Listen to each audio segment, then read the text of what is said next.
Hello, I believe you're good. Now in this video I'm going to share with you insight on concept of residency. I bet you've heard of the term a resident person and a non-resident person in the context of taxation. So as we agreed, or as we agreed this year that this is our year of becoming financially literate.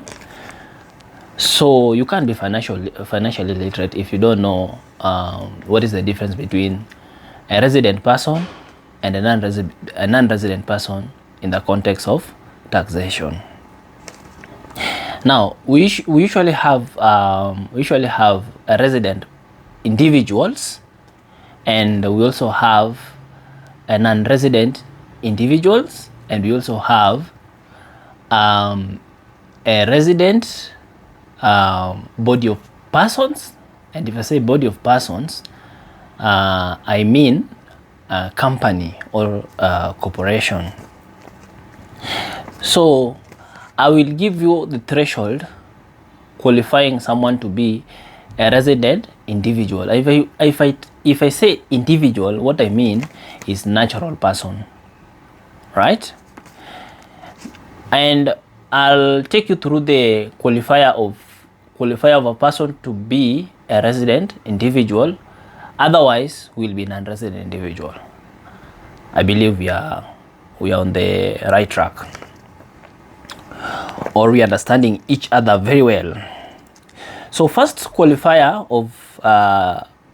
of individual to be a resident is when a person has a permanent home in Kenya and was present in Kenya for any period in any year of income under consideration. Let me come up again.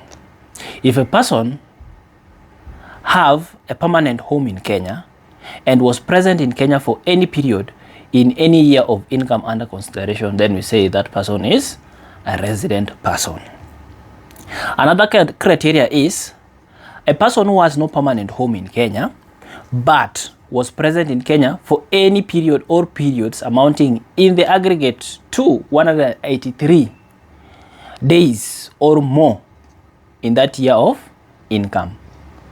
183, that translates to around 6 months and above in terms of months, yeah? Or a person who has no permanent home in Kenya but was present in Kenya in that year of income and in each of the 2 preceding years of income for the periods averaging more than 122 days in each year of income. So those are the qualifier, or those are the prerequisites for you to be considered a resident person. You will replay the video until you get the concept, yeah? Now when you come to a body of persons, that is a company, we have three qualifiers of a company to be considered a resident company, yeah? So number one is that the company was incorporated under the laws of Kenya. So if a company is incorporated under the laws of Kenya, then it is automatically a resident company. Another one is if a company, or if the management and control of the affairs of the company was exercised in Kenya in a year of income under consideration, it is also considered a resident company. And the third qualifier is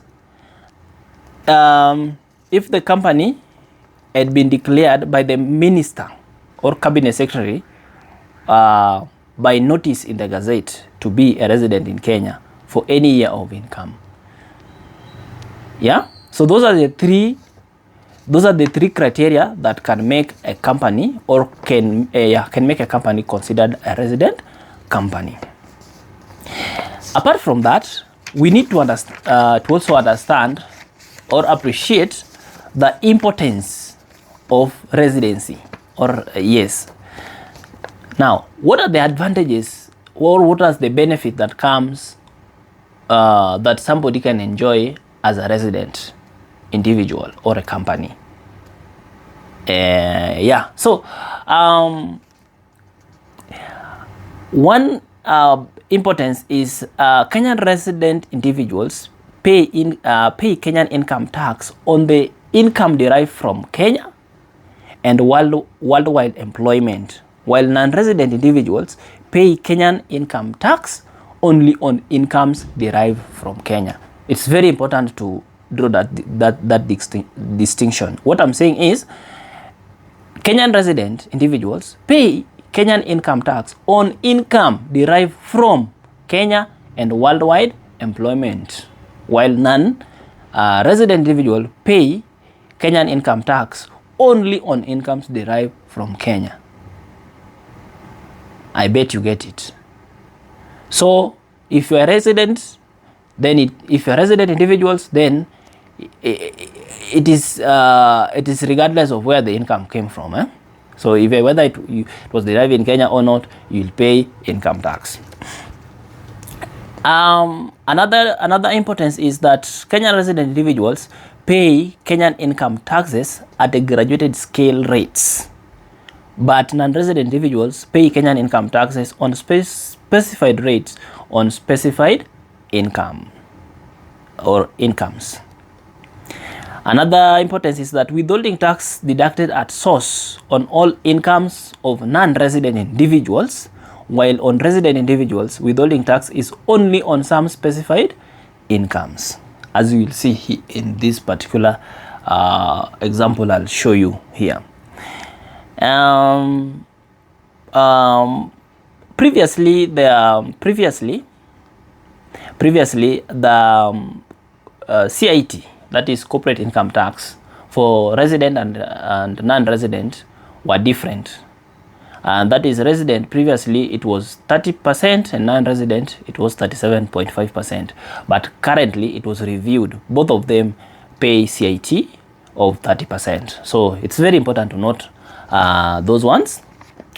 Now, quickly, let me just show you something here. On the previous video, if you didn't watch the previous video, go to that videos, then you will appreciate this. So in the previous video, we use a content creator who earned in that year 1,448,000, and we said that this particular person 5% of that income, that gross income, was withheld, and we said that it was not final, because we say 5%, this 5% on monetization,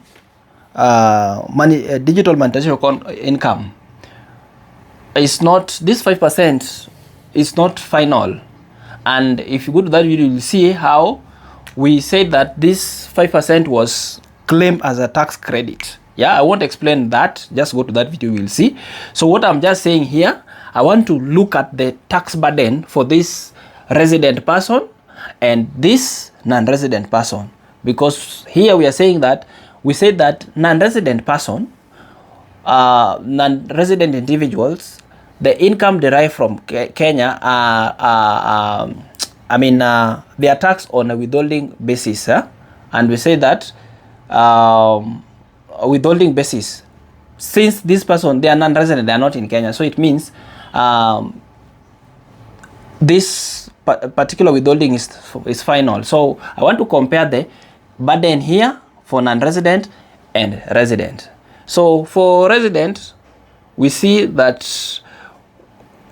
the withholding was 77, and tax payable later, once he had assessed himself, was 23,034. So if I accumulate this, or if I sum this, it comes to 100,434, compared to this person who paid only 20% withholding, which was final, and translates to 309,600. So from these numbers, we can say that a resident was better off.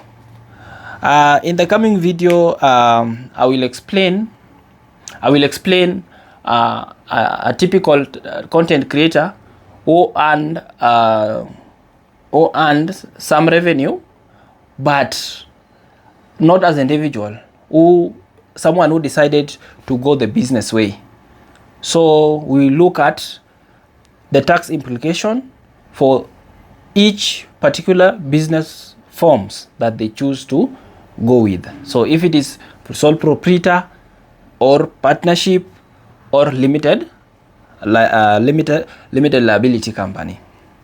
So thank you and see you in the next video.